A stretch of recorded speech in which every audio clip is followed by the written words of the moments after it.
A minha oração é que o amor de Deus esteja com você e sua família. Quero agradecer ao Pai o privilégio de estarmos juntos, mesmo que virtualmente. Quero pedir que você ore. Temos algumas pessoas que precisamos que você ore. Ore pela irmã Hilda, ela continua na UTI da Unimed. Cremos em sua restauração, estamos esperando a vontade do Senhor. Ore pela irmã Otávia, ela passou mal nesse final de semana, está precisando de nossas orações. Ore pela família do pastor Pires, a sua esposa, a irmã Dalgisa, seus filhos. Ore por seu irmão Isidro. Ore para que a família esteja unida em amor para a honra e glória de Deus. Enfim, quero que você ore agradecendo a Deus pelos aniversariantes da semana. No dia 30, João Paulo, e no dia 1, Jonas. A minha oração é que o Senhor esteja sempre colocando a palavra de amor nos lábios de vocês, João e Jonas, para que o ferido tenha aonde encontrar paz através de vocês. Deus os abençoe. Parabéns. Nós estamos vendo o texto de Mateus capítulo 16, os versos 21 a 28, o caminho sem volta. Tenho falado, ampliado a minha fala sobre amor e discipulado. Nesse sentido, no dia 14 eu falei sobre o Evangelho, aliás, diante da imagem do religioso, decisão e contradição. E aí eu falei sobre o Evangelho, que é alvo de contradição desde o princípio, quando eu trouxe Simeão com Jesus no colo, dizendo que ele causaria queda e surgimento de muitos e seria sinal de contradição. Vimos que a missão revela esta contradição, né? O discípulo deve ser como o mestre, diz Jesus Cristo. Vimos que a espada é comportamento que divide, revelando as intenções do coração. E vimos que o amor revela quem é quem. Eu queria ler o texto antes de vermos o que vimos na semana passada sobre as crenças que embaçam a visão restaurada. Na história daquele cego que Jesus Cristo curou, e ele viu de início homens como árvores que andam. E aí Jesus coloca a mão nos olhos dele e ele vê limpidamente. Vimos que aquele homem viu alguma coisa, mas que sua visão ainda não estava nítida. O que se vê dependendo das crenças que se tem. E aí vimos que devemos sair do meio dos que nos afastam da visão límpida, porque não vivemos pelo que sentimos, ou não vivemos pelo que vemos, mas pela fé em Cristo. Eu queria trazer continuidade falando sobre o caminho sem volta.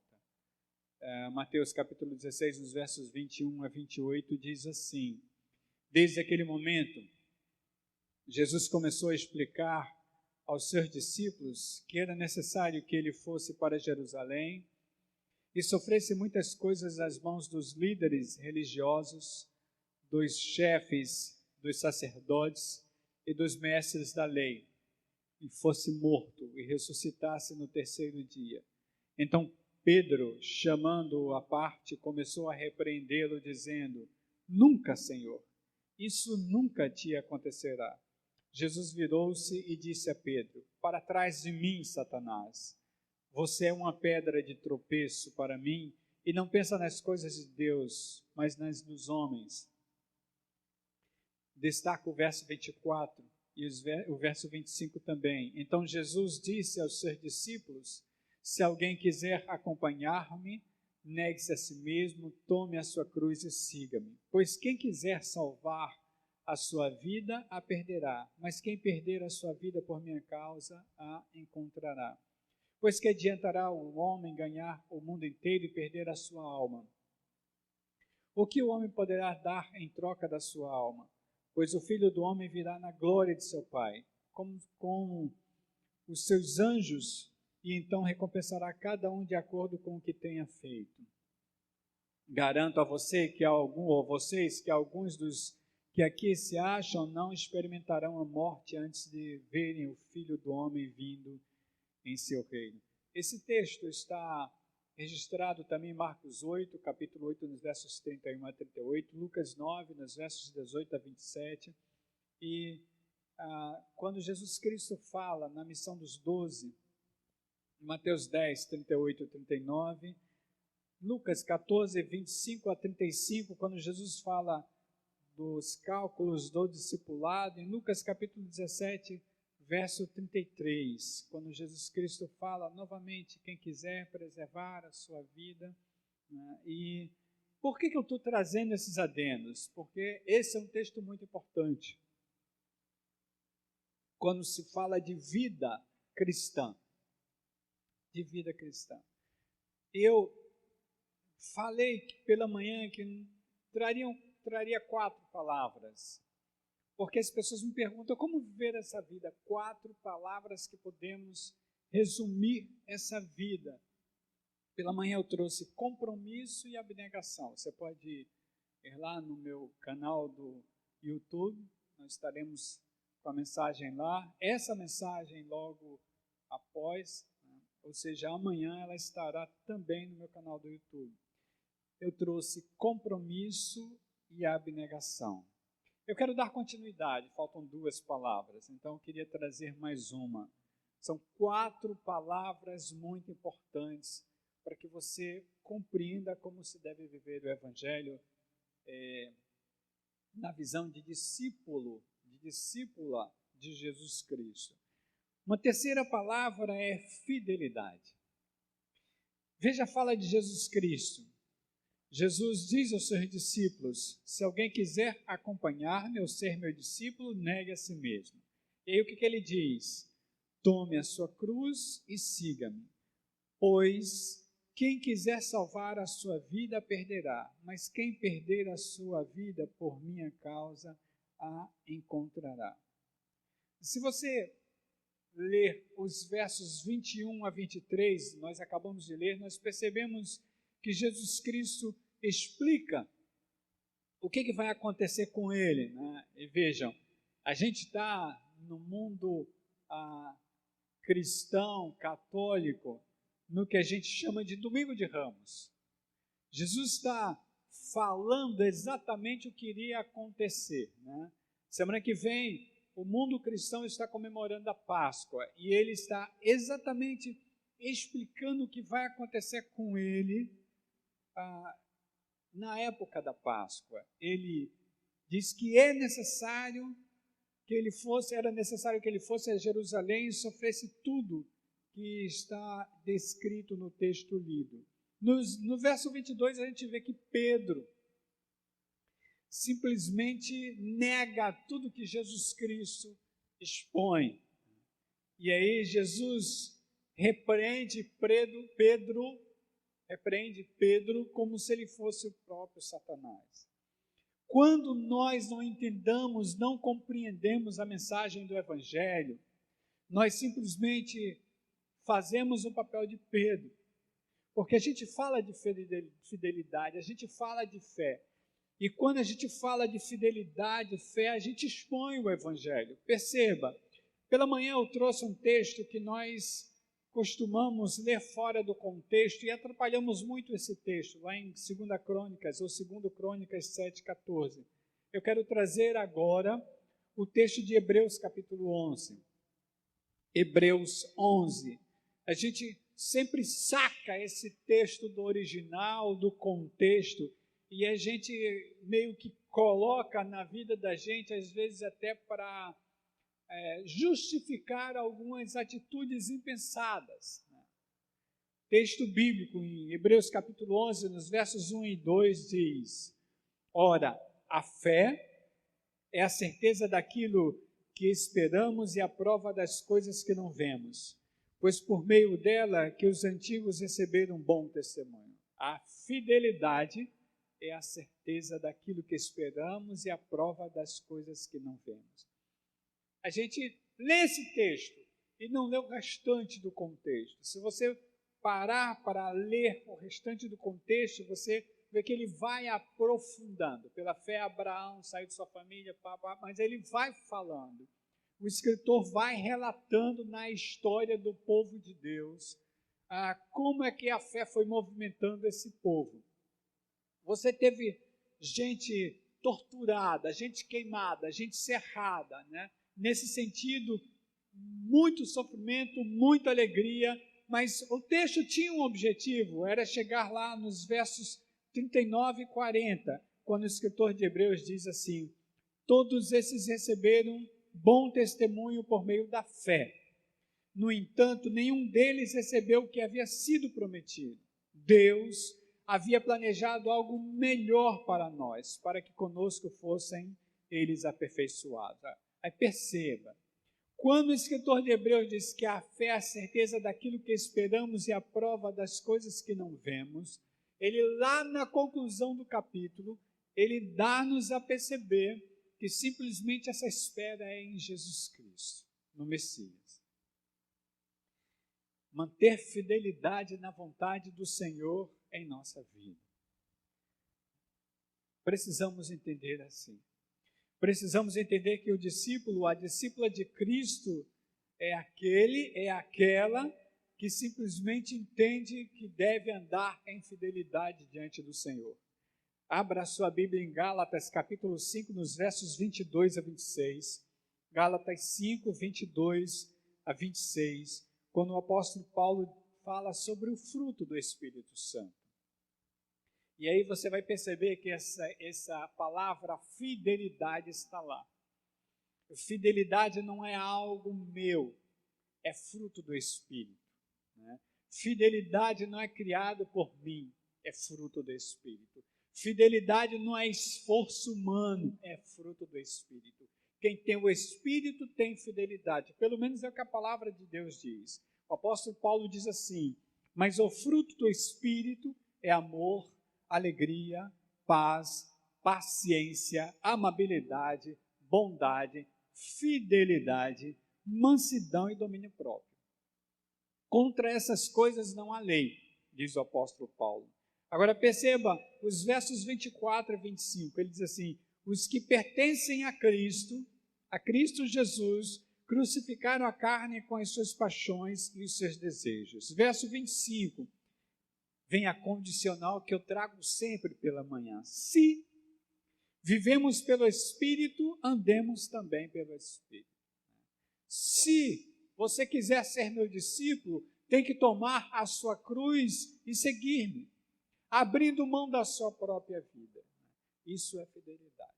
Se você não quiser, ninguém obriga. No entanto, se você quiser, tem que ser da forma que eu quero, diz o Senhor.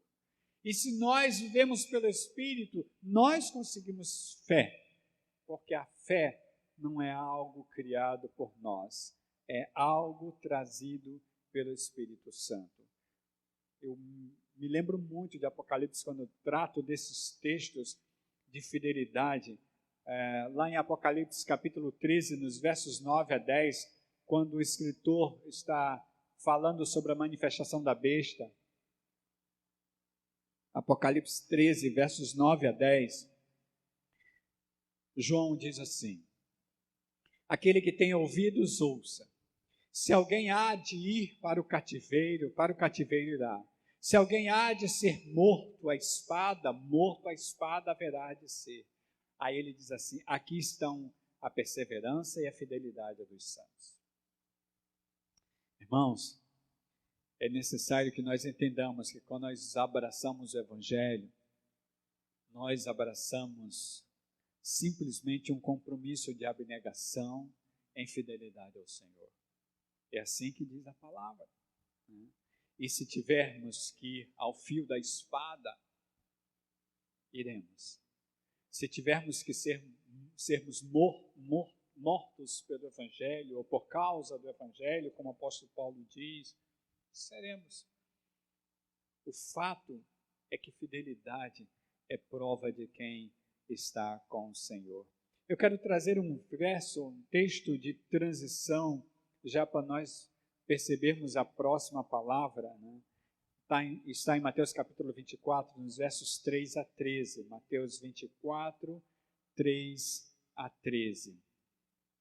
Mateus 24 é o texto que a gente chama de Sermão das Últimas Coisas.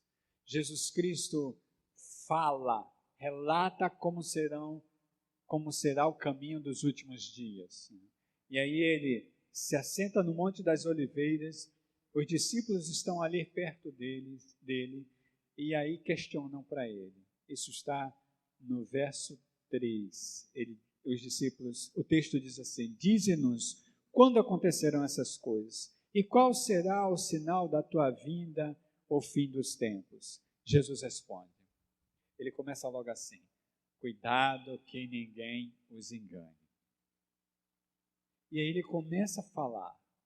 Muitos virão em nome dele, muitos falsos profetas, muitos falarão, e aí guerras, rumores de guerras, todo esse processo que é citado aqui nos versos 6 e verso 7, nação contra nação, reino contra reino, fome, terremoto em vários lugares, e ele diz assim: tudo isso será o início das dores. Eu quero destacar os versos 9 e 10, quando Jesus diz assim: então eles os entregarão para serem perseguidos e condenados à morte. Vocês serão odiados por todas as nações por minha causa. Naquele tempo muitos ficarão escandalizados, trairão e odiarão uns aos outros. Numerosos falsos profetas surgirão e enganarão a muitos. Devido ao aumento da maldade, o amor de muitos esfriará, mas aquele que perseverar até o fim será salvo. Fidelidade é sinal de perseverança. A fala é clara de Jesus Cristo para nós. Aquele que perseverar até o fim será salvo. Você está falando de perda de salvação, amigos? Não. Eu estou dizendo que aquele que tem o Espírito vai ter que passar por certas coisas e suportar em fidelidade ao Senhor. É isso que eu estou falando. Nada mais.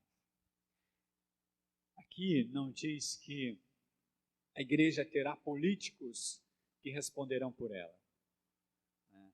Que defenderão junto aos adversários, junto aos partidos políticos. Aqui não diz que nós devamos eleger alguém para responder em nosso nome, para nos defender, né?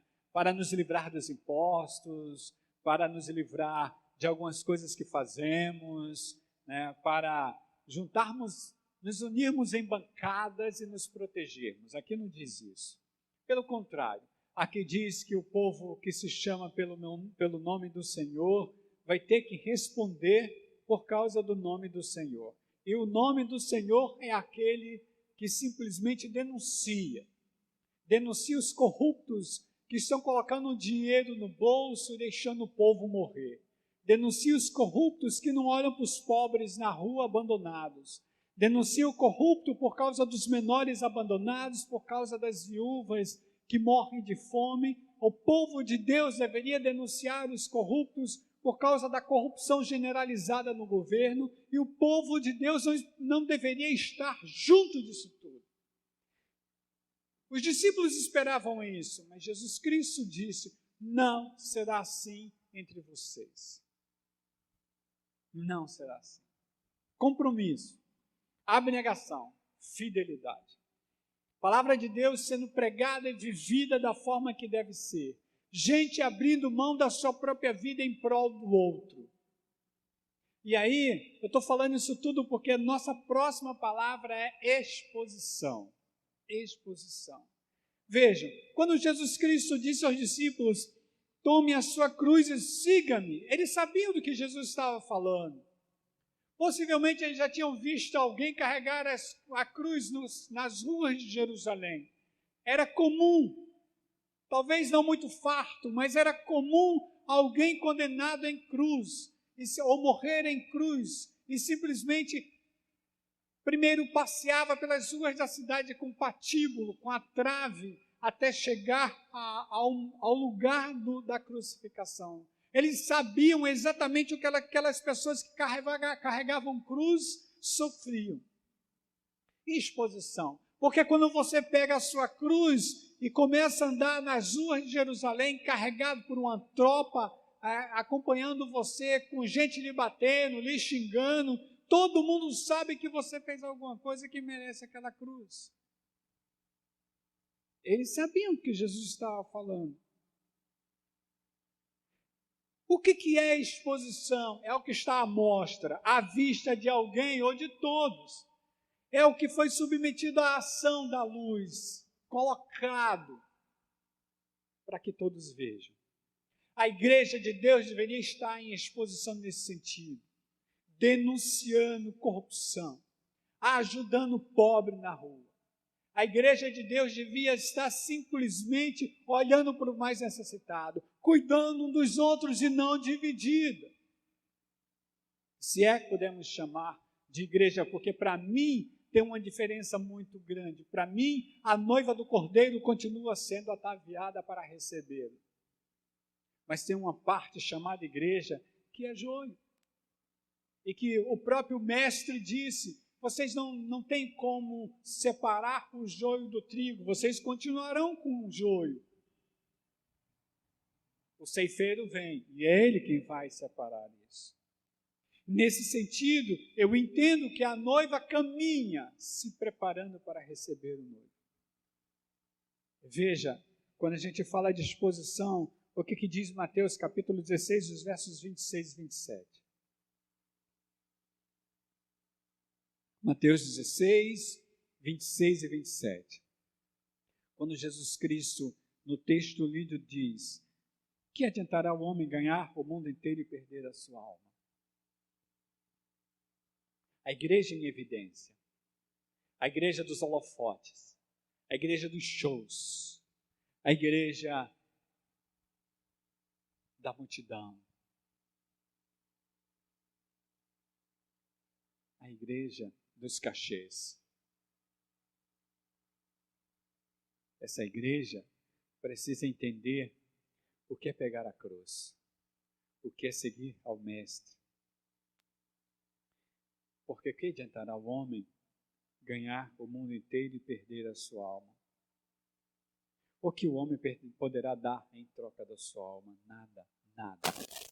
As caixas fechadas, o dinheiro gasto, os flashes, nada pode ser dado em troca da vida eterna. E aí Jesus Cristo diz assim: pois o Filho do Homem virá na glória de seu Pai com seus anjos, e então recompensará cada um de acordo com o que tenha feito. Todos nós seremos recompensados de acordo com a obra que fazemos. Todos nós. Não tem como falar de discipulado sem falar dessas coisas. Para mim, está muito claro que discipulado não é pequeno grupo, discipulado não é sala de aula, que discipulado, sabe, discipulado é exemplo de vida, é caminha comigo, vê o que eu faço, porque eu faço o que Cristo faz e você faz comigo. Não porque eu sou fera, o bambambam, mas porque o Espírito que habita em mim habita em você, e o Espírito que habita em mim ama você de tal forma que ele faz eu te ajudar. E aí você caminha comigo e ajuda outro. Para mim, discipulado é isso. Para mim, discipulado é isso, não tem por onde ver diferente. Veja capítulo 10 de Mateus 10, nos versos 26 a 28, caminhando já para o final. Mateus 10, 26 a 28, quando Jesus Cristo diz assim: portanto, e aí ele está falando da missão aqui, não tenham medo deles. Ele está falando para os discípulos. E se você se considera discípula de Cristo, é a fala para você.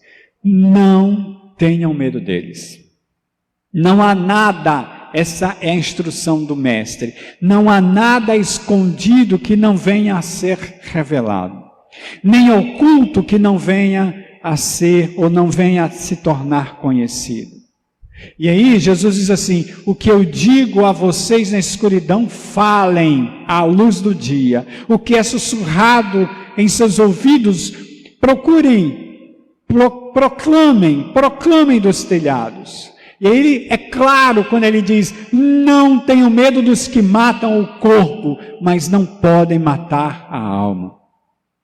Antes, tenham medo daquele que pode destruir tanto a alma como o corpo no inferno. Pode se destruir corpo, pode se perseguir, pode se caluniar, montar injúrias, falsear, pode montar arapucas, mas jamais ninguém tomará posse do Espírito. Ninguém poderá, somente o Senhor. Somente o Senhor. Não tenham medo, diz o Senhor. Não tem como falar de discipulado sem falar dessas coisas. Sem falar de compromisso. Sem falar de abnegação. Sem falar de fidelidade. Da exposição. A exposição é comum. Por mais que você não queira, você aparece, porque você vai falando, vai fazendo, vai se expondo, vai se posicionando. E aí as coisas vão acontecendo, as pessoas vão notando. Né? Não tem por onde, não tem como. Lembra do apóstolo Pedro? Enquanto Jesus Cristo estava sofrendo no tribunal da Inquisição, Pedro simplesmente nega, mas uma fala ali me chama a atenção. Quando alguém diz assim: você não tem como dizer que não é amigo dele, você fala como ele. Porque quem fala como Jesus Cristo é destacada como Jesus Cristo foi. E nesse sentido a gente precisa entender, discipulado para mim é isso, funciona assim. Eu quero encerrar Mateus capítulo 5, nos versos 14 e 16. É um texto que eu falo muito também. Mateus 5, 14 e 16. Jesus diz assim: Sermão do Monte. Vocês são a luz do mundo. Não se pode esconder uma cidade construída sobre um monte. E também ninguém acende uma candeia e a coloca debaixo de uma vasilha. Ao contrário, diz o mestre, coloca-se no lugar apropriado, e assim ilumina todos os que estão na casa. Assim diz o Senhor: brilha a luz de vocês diante dos homens, para que vejam as suas boas obras e glorifiquem o Pai de vocês que está nos céus.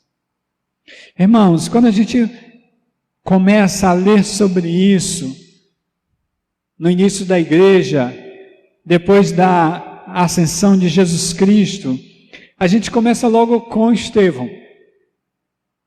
Se destacou. Foi apedrejado. A gente começa com o restante dos apóstolos ali, depois vem Paulo, e a gente vê a luta do Paulo, perseguição. Nesse sentido, o Paulo estava sempre sendo perseguido, sofria, e aí ele relata sobre isso na primeira carta aos Coríntios, na segunda carta, né? Ele fala muito sobre isso. Se você olhar a história dos apóstolos, como morreram, você vai perceber. Porque na realidade, luz que é luz precisa estar iluminando, e quando se ilumina, se revela. Quando você chega a iluminar algum lugar, você revela as coisas que estão ali. O Evangelho serve para isso. E se não houver revelação, é porque o Evangelho não está chegando. Então, quero trazer para você, para concluir, antes do verso final, compromisso. abnegação, fidelidade, exposição. Né? Quem vai gostar do que eu vou falar agora é Paulo. Forma um acróstico, desculpa, irmãos, forma um acróstico. Se você colocar um acentozinho ali, você vai ver café, compromisso, abnegação, fidelidade, exposição. Deus te chamou para isso, para que você tenha um compromisso com o Senhor.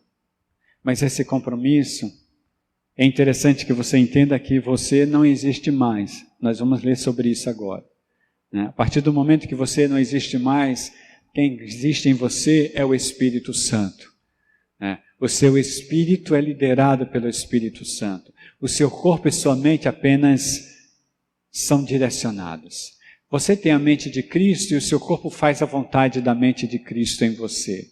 O Espírito Santo guia você, mostra a você o que tem que fazer, revela para você o que tem que ser falado, lembra para você o que o Mestre disse o tempo todo. Né? É Ele que vai lhe iluminar a partir do momento que você pega uma Bíblia para ler, orar, é Ele quem vai lhe direcionar em todos os momentos. Jesus diz assim, quando vocês estiverem diante dos líderes, não temam, abram a boca e deixem que o Espírito fale.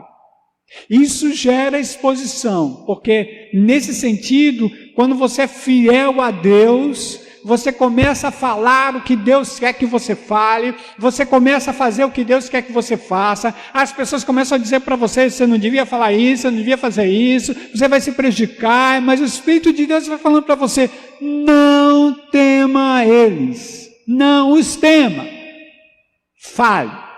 E aí você fica cada vez mais exposto, mais exposta.